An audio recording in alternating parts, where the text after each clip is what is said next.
What up, everybody? This is Gaming God, and we are reacting to the Super Smash Bros. Ultimate Online Open. And we were gonna have it last week, but it got delayed due to the protests.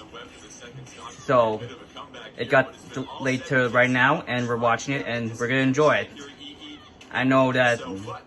So we saw a score between the Thespider213 and 7 Justin, and we know that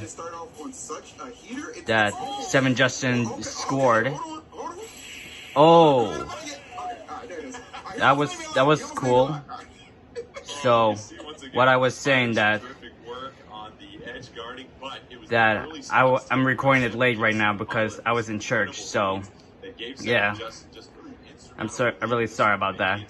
But let's get to it. To the Spider selection, sort of the theme for the finals here in Region 5 and 6. A lot of these players very capable with a lot of fighters. Will we see a switch here from Spider away from Mario now that we see? All right, so Spider was Mario, and I feel like Spider who was that player playing as Byleth again? I forgot. Now, going forward though, I feel like it kind of caught him off guard. So now that he has expected to see the Byleth coming up from Justin, who's to say that Justin isn't to still stick to the? What happened to Coney? We saw him in the last online open. The fact that we saw I don't know. Spider actually edgeguard him successfully. So we have EE and the fireball. Oh, we have a switch replacing Coney. Between the costume switch with Justin, and going back to the comfortability we picked that we seen from the Spider, using that Toon Link throughout the rest of the bracket now. All right. He's playing no more games.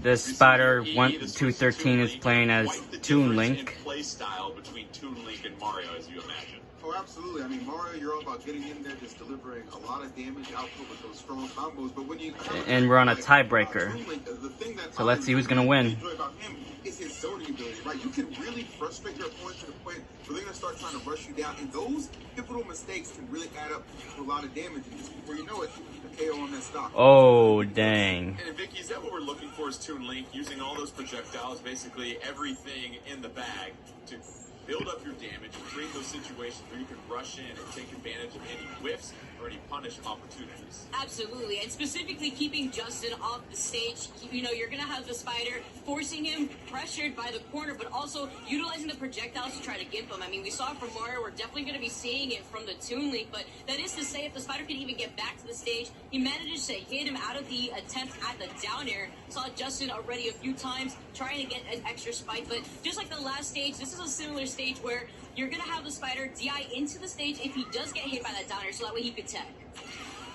Oh, dang. 7 Justin getting launched up in the air. Both fighters triple digits for stock, as you can clearly see. And EE, if you're Byleth, you've got to be able to get through that initial zone that the Spider's setting up with Toon Link.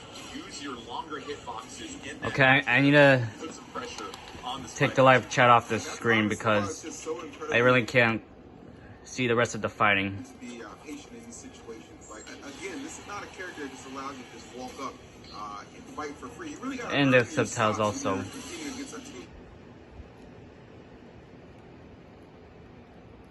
Pretty obvious that Spider is a very confident one. However, that diligence and that patience. So this Spider got knocked out. You earn your keep to get in. Make sure you got clean shoes, collared shirt. You got enough people here with you to get in. Early stock taken from 7 Justin with the 3-2 lead, 167-23, as you can see here. And once again, Vicky, doesn't matter if it's a zoner or a rush. I'll go with 7 Justin. Mario, that's going to be a bit of a brawler in your face. If you are Byleth, it's all about stage. Nice. Read by 7 Justin, creating some separation. And oh, payback. The power that the character has overall makes up for the lack of mobility speed, and 7 Justin taking full advantage of that, but also taking the advantage of the fact that he's been able to adapt and slow down his pace of game compared to what we saw in the last stage. He's now kind of trying to play in the same pacing, not trying to get too aggressive.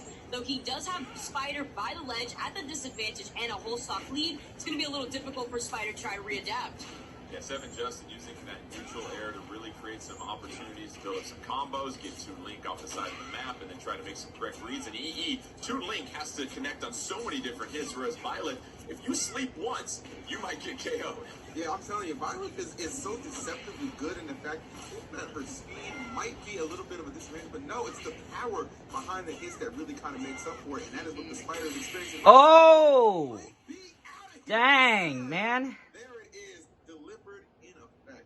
Wow. Seven Justin, Violet, squishing the Spider after that. How about the Squishing the Spider. Legend? That's what really seemed to stand out to me, Vicky. Both those matchups, whether it was Mario or Toon Link, Seven Spider's so patient with those reads, reading those recovery options as the Spider was trying to get back on the stage, and that's why stage control is so important for a character like Violet with those long, large hitboxes. Yeah, and what I liked from Seven Justin is every single time he tried to get back to the stage, he would try to mix it up. He wasn't jumping early where the Spider actually was trying to clip his recovery. You saw it with Mario, and after that one time it worked. You saw Seven Justin actually slow it down and determine whether he was going to jump a few times and whether he actually just was going to do nothing. And it really caught the Spider off guard, and that's what you have to do as a character, as Violet, when it comes to getting back to the stage. You don't really have that much of a horizontal drift, so you really have to utilize the grappling whip that you could get back onto the ledge from such a low vertical ground. Yeah, well said. Let's go ahead and take a look at the updated bracket after our first match has been finished. All right, Seven Justin's going to the winners final. That means the Thespider213 will drop. So we have 9 and Dialga next. 9 versus Dialga, and this is what we're excited to see here, EE, because Dialga didn't mess around with all these other fighters that some of these other players are doing. Road Bayonetta. That's a cool name, Dialga. Named after the legendary Pokemon. For 9, we see a mix of Hero and Cloud, and so once again, that fighter selection is going to be a really interesting choice in this matchup when you know that Dialga basically is rode with Bayonetta throughout this entire regional bracket. Well, we already saw the effectiveness of DLC in that opening match. Obviously, Justin able to bring things back with Violet. So who's to say the Hero won't be the play that we're going to see in this one? I do think Dialga's ability to just pilot Bayonetta, just having that, you invest, put all your eggs in one basket. I like that a lot. And Bayonetta's kind of slept on, but don't get it twisted. This character, she can still combo with the best of them, secure a lot of KOs that you might not expect. Eggs in one basket. You're getting me hungry already. I thought it wasn't brunch time yet at this point. So, as we said before, we're going to have 9 taking on Dialga. And, Vicky, even though if you're the Spider, you got knocked out early, that doesn't mean things are over. We saw that with some guy 2 weeks ago, getting knocked out in that first round, climbing all the way back from losers. You figure you have a chance now to sort of scout and watch your opponents and see what you can do to adjust. And as you get set for this next matchup here, as we said, between 9 and Dialga, we mentioned we might see a lot of Clouds here. What are you looking for from a Cloud player in this situation? What makes them so good, especially when it comes to playing over the network like this?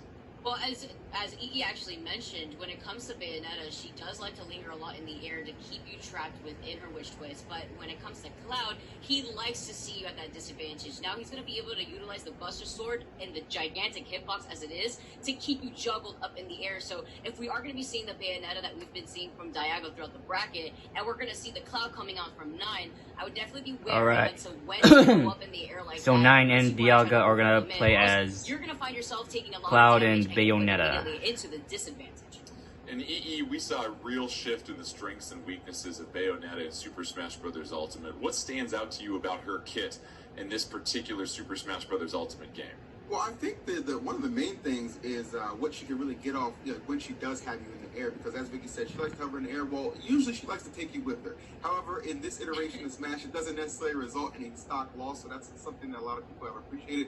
And her witch time as well, that's a little more balanced now. So when you look at these Bayonetta players, they've really had to adjust their gameplay. But one thing that's still so key is good fundamentals, and obviously it's been enough so far to carry Dialga to this point, considering he's solo character. And Vicky, as we look at how impressive all of these players are, yes, you have to have a main, you have to know them inside and out, but you also have to know all of your different matchups. So when your opponent is choosing a different character, you need to know how you All right, against them. I'm going to stop the camera and then move to the next video.